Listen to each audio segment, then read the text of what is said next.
यहाँ सिर्फ 2 महीने या 6 महीने की बात नहीं कर रहा हूं। अगर तुम चाहते हो कि तुम्हारी एक पावरफुल लाइफस्टाइल हो तो यहाँ मैं बस उसी आधार पर बात कर रहा हूँ। बहुत आसान है, वीर्य को बहा देना और सोते रहना। जब वीर्य को अंदर रखोगे तो अंदर ही अंदर एक तूफान को थामे रखने की फीलिंग आएगी। अंदर ही अंदर एक प्रचंड इच्छा शक्ति का अनुभव होगा। गुरुदेव और ईश्वर की कृपा रही तो तुम्हें इच्छा शक्ति के पीछे छिपी सिर्फ शक्ति भी दिखेगी। काम इच्छाएं का अगर हट गई और तुमने उस शक्ति को संभालना सीख लिया तो तुम अपने अंदर उस शक्ति से किसी भी क्वालिटी को पैदा कर सकते हो। तुम चाहे अभी तक इंट्रोवर्ट रहे हो या लो कॉन्फिडेंस में जिए हो, पर उस शक्ति से तुम हर क्वालिटी को बढ़ा सकते हैं। और भाई, ऐसा नहीं है कि एक ब्रह्मचर्य पालन कर लिया तो कभी काम इच्छा ही नहीं आएगी, बल्कि सच ये है कि काम इच्छा भी इतनी बढ़कर आएगी। पूरा ध्यान, पूरी चेतना को एकाग्र करके ही तुम उससे जीत पाओगे। थोड़ा भी मन कमजोर हुआ, पटक पटक कर वही पहुंचा दिए जाओगे जहां से शुरुआत की थी।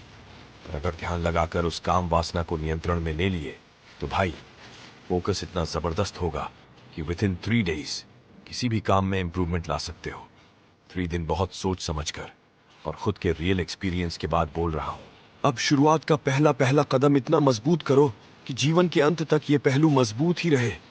तुम चाहे शादी के बाद अपनी पत्नी के साथ जितना संबंध बनाओ, पर ब्रह्मचर्य का यह नियम तुम तब भी फॉलो करोगे तो बीमारियों से बचे रहोगे और काम वासना भी कम ही रहेगी। मैंने तो ऐसे ठरकी लोगों की वीडियोस देखी है जो छोटे बच्चे के सामने लिप लॉक करके ऊपर ऊपर से लिपटा झपटी कर रहे हैं। ये कुत्ते कुत्तियों वाली हवस है भाई। तो कम से कम तुम उस लेवल तक तो नहीं गिरोगे। ब्रह्मचर्य की शुरुआत कहां से करें? मैं आपको अपने एक्सपीरियंस के आधार पर बताता हूं। किसी भी मुश्किल काम को आसान बनाने का एक तरीका है कि उसे छोटे छोटे हिस्सों में बांट दो, क्योंकि एक साथ वो महान कार्य आपको असंभव लग सकता है और आप शुरू करने से पहले ही हार मान लोगे, या फिर थोड़ी सी मेहनत के बाद आपका माइंड हथियार डाल देगा। तो सबसे बेस्ट है कि उसे पार्ट्स में डिवाइड कर दो। ब्रह्मचर्य की शुरुआत का पहला पार्ट डाइट है, क्योंकि महान ब्रह्मचारियों ने कहा है कि आप जब तक अपनी रसेंद्री को नियंत्रित नहीं करते तब तक आप अपने जननेंद्रियों को नियंत्रण में नहीं ले पाएंगे। आपने बचपन में बहुत बार सुना भी होगा कि जैसा अन्न वैसा मन। तो ब्रह्मचर्य का सबसे पहला पार्ट अपनी डाइट को कंट्रोल करना है। जानवरों जैसे हमेशा खाने की खोज में रहना पेट के तंत्र को हमेशा सक्रिय रखता है, और जब तक पेट का तंत्र सक्रिय है तब तक मस्तिष्क पूरी तरह से सक्रिय नहीं हो सकता। बल्कि खाते ही रहेंगे तो बॉडी भी एक टाइम के बाद डल होना शुरू हो जाएगी। बॉडी से चुस्ती फुर्ती गायब हो जाएगी। इसीलिए व्रत उपवास का कॉन्सेप्ट है। ब्रह्मचर्य अपने ही अंदर जानवर से ईश्वर की ओर बढ़ने की यात्रा है, या जड़ से चेतना की ओर बढ़ना भी आप कह सकते हैं। कुल मिलाकर विवेक जागृत करना है, और इसके लिए खाने का नियंत्रण जरूरी है। मैंने जब ब्रह्मचर्य का संकल्प लिया तो इतने खतरनाक अर्जेस आए थे कि बंदा पलंग पर ही करवट बदल बदल कर रात निकाल दे।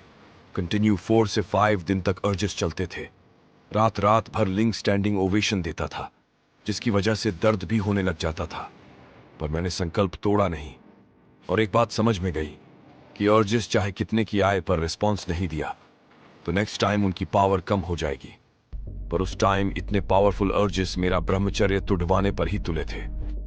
तब मैंने ध्यान दिया कि मैंने 11 का उपवास किया तो बीच में अर्जेस की साइकिल टूट गई। तब मुझे समझ आया कि अर्जेस और कुछ नहीं, बस बैटरी फुल होने का संकेत है। इसीलिए ऊर्जा के नियंत्रण के लिए बीच बीच में खाने को कम कर देना चाहिए। पर यह जितना आसान दिख रहा है उतना आसान नहीं है, क्योंकि 7 साल हस्तमैथुन का अभ्यास और फिर 3 से 4 साल गर्लफ्रेंड का साथ, मेरा पास इतना ज्यादा काम वासना से भरा हुआ था कि उससे पीछा छुड़ा पाना असंभव था। ऐसे में भी मैंने हार मानने के बजाय मन की गंदगी की धज्जियां उड़ाने की ठान ली, क्योंकि वो 4-5 दिन तक चलने वाले अर्जेस मुझे हर 7 से 10 दिन में आ रहे थे। तब मैंने संकल्प लिया कि जब तक मेरा मन संतुलित नहीं हो जाता, जब तक मैं ब्रह्मचर्य नहीं कर लेता, तब तक मैं सिर्फ एक समय ही खाना खाऊंगा। और मैं सिर्फ दिन में खाना खाता था और रात के समय फल फ्रूट खाकर सो जाता था। और इससे शरीर भी कमजोर हुआ और वासना भी। धीरे धीरे मन की पवित्रता बढ़ने लगी। ये त्याग का बल भी आप मान सकते हो, क्योंकि त्याग करने से मन मजबूत होता है। ये भोजन त्याग का भी बल था कि वासना को कम होना ही पड़ा। मैंने फिर भी लगभग 2 महीने एक टाइम खाना खाया था। उसके बाद मुझे कमजोरी भी फील हुई, वजन भी कम हुआ। कुल मिलाकर रिस्की दाव था, पर वासना पर भारी पड़ने का समय मुझे मिल गया था। उस समय शरीर की ताकत कम हो रही थी, पर मन की ताकत बढ़ रही थी। यही कारण रहा कि उसके बाद अर्जेस कम हो गए। मन में वासना का प्रतिरोध कर दिया। उसके बाद 3 महीने तक अर्जेस के अतः पते नहीं लगे। ये सब मैंने आपको मात्र भोजन और मन का संबंध समझाने के लिए मेरी लाइफ का प्रैक्टिकल एग्जाम्पल बताया है, पर आपको भी ऐसा ही करना है। ये मेरी सलाह नहीं है, क्योंकि भाई आजकल सबका खान पान अलग है। किसी को इतना भूखा रहने पर ब्लड प्रेशर, शुगर जैसी बीमारियां भी हो सकती हैं। क्योंकि शरीर को आदत नहीं है तो उसके साथ जबरदस्ती नहीं कर सकते।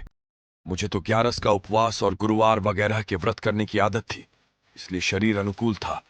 आप बस व्रत करने का नियम ले सकते हैं। बाकी ऑब्जर्वेशन करते रहो। जब भी लगे अर्जेस बढ़ रहे हैं, थोड़ा भूख को मार लो और भजन करो। ये पहला और जरूरी कदम है। इसके बिना नो फाप तुम कर सकते हो, पर ब्रह्मचर्य नहीं हो पाएगा। भाई मैंने ब्रह्मचर्य किया क्योंकि मुझे मृत्यु स्वीकार पर असफल जीवन नहीं। जय श्री राम।